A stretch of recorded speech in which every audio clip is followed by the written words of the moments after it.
السلام عليكم على كل اللي بيشوفونا، اهلا بيكم.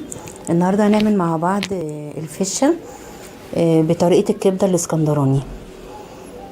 كل عام وانتم بخير، وتعالوا نشوف الطريقه مع بعض ويا رب طريقتي تعجبكم.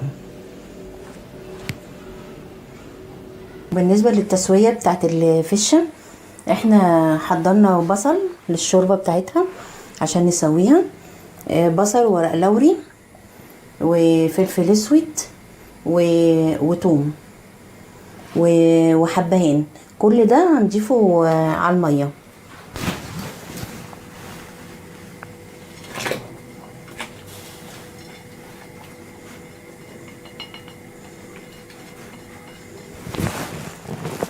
بتكوني محضره الفشه، تجيبيها وتغسليها. ممكن تسيبيها سليمه، وممكن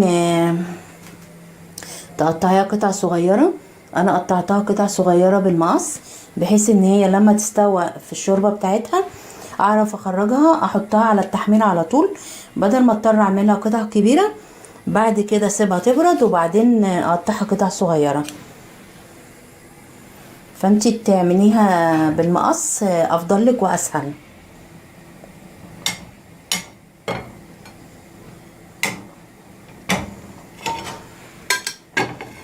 الميه طبعا اهي بتغلي.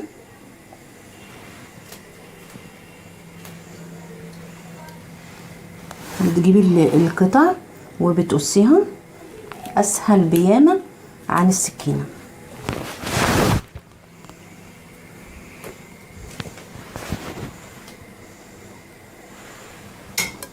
دلوقتي هنحط الكميه اللي احنا هنستعملها.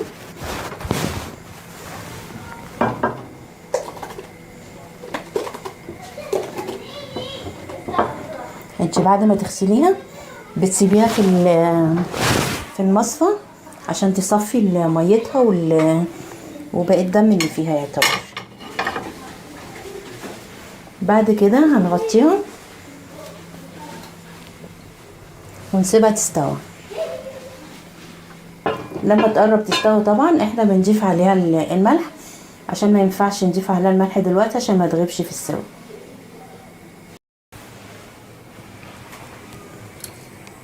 الفشه خلاص كده استوت. طبعا انتوا عارفين لما بتستوى لونها بيغمق. هنبتدي نشيلها من الشوربه بتاعتها وهنحمرها زي الكبده الاسكندراني بالظبط.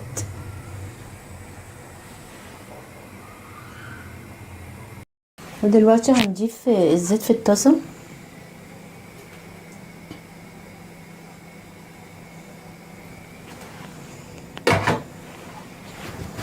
وهنضيف كمان توم وفلفل اخضر مفرومين.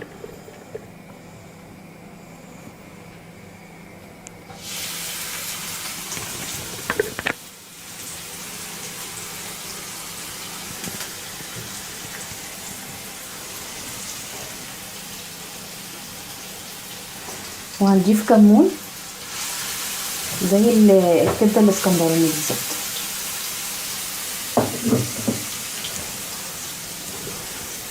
طبعا اللي ضافت ملح وهي في الشوربه تستغنى عن كده خلاص. اللي ما ضافتش انا بحب اضيف وانا بحمرها، ما بحبش اضيف وانا بسلقها.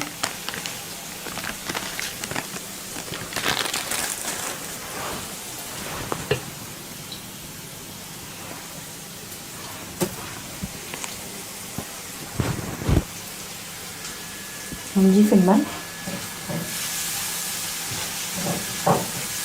هنقلبها بس تقلبتين مش ياما.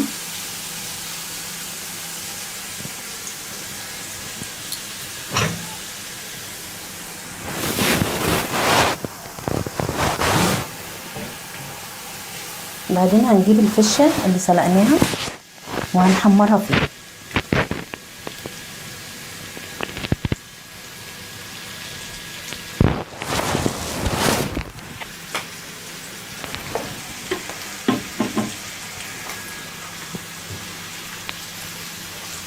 طبعا احنا عارفين ان الفشه ليها كذا طريقه.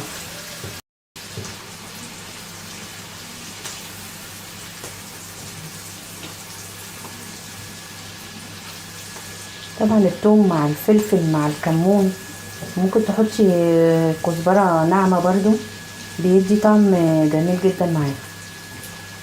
وممكن تحمريها بس وتحمير عادي من غير توم ولا فلفل اخضر، وتوزعي عليها، ترشي عليها كده ملح وفلفل اسود بس، وتتاكل مع شويه رز مثلا، او تتاكل بالعيش. وكل سنه وانتم طيبين. طبعا انا هسيبها لحد ما تتلون، اللي هو التلوين بتاع التحمير. بعد كده هقدمها في الاطباق.